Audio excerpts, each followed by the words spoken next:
আজকে আপনাদের মাঝে একটি ব্যতিক্রমধর্মী রেসিপি দেখাতে যাচ্ছি। প্রথমে আমরা একটি কচি লাউ নিলাম এবং গ্রেটারের সাহায্যে সেটা ঘষে ছোট ছোট পিস করছি।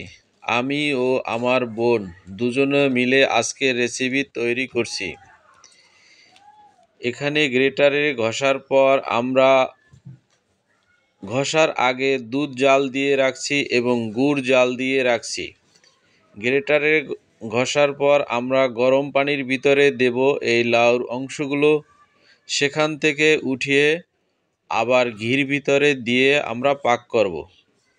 এখন আমরা গ্রেটার দিয়ে লাউ ছোট ছোট পিস করে রাখছি এবং আপনারা দেখতে থাকুন।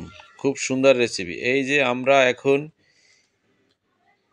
প্যান বসিয়েছি, তারপর এই যে লাউর অংশগুলো গরম পানিতে সিদ্ধ করার পর এগুলো ঘির ভিতরে দিয়ে ভাজা হচ্ছে।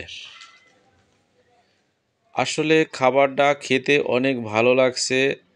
আপনারাও দেখে এগুলো বাসায় বসে নিজেরা তৈরি করবেন, চেষ্টা করবেন।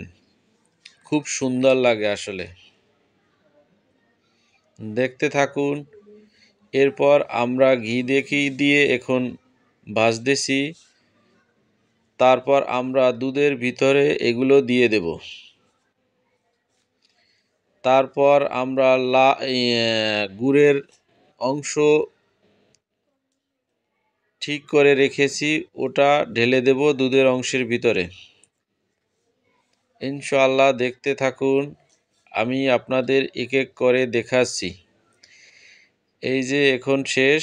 এরপর এই যে দুধ জাল দিচ্ছি, এর ভিতরে লাউয়ের অংশগুলো দেব আস্তে আস্তে, এবং চুলার জাল বেশি বাড়িয়ে রাখা যাবে না। বেশি বাড়িয়ে রাখলে দুধ উপরে উঠে পড়ে যাবে সব, আর লাউর অংশের ভিতরে দুধের অংশ ঢুকবে না। আস্তে আস্তে চুলার জাল জ্বালাতে হবে যাতে লাউ সিদ্ধ হয় এবং দুধ এবং গুড়ের অংশটা ভিতরে প্রবেশ করে। একটি চামচ দিয়ে একটু নেড়ে দিতে হবে যাতে দলা না বাঁধে। ঠিক আছে, এখন আপনারা দেখবেন আমরা গুড় দিব। এই যে গুড়ের অংশ ভিতরে আমরা ঢেলে দিচ্ছি। আপনারা আমার সাথে থাকুন এবং দেখতে থাকুন। আশা করি বিষয়গুলো আপনারা বুঝতে পারছেন।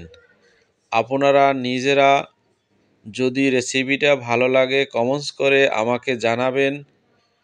এ ধরনের ভিডিও আপনাদের জন্য আরও যাতে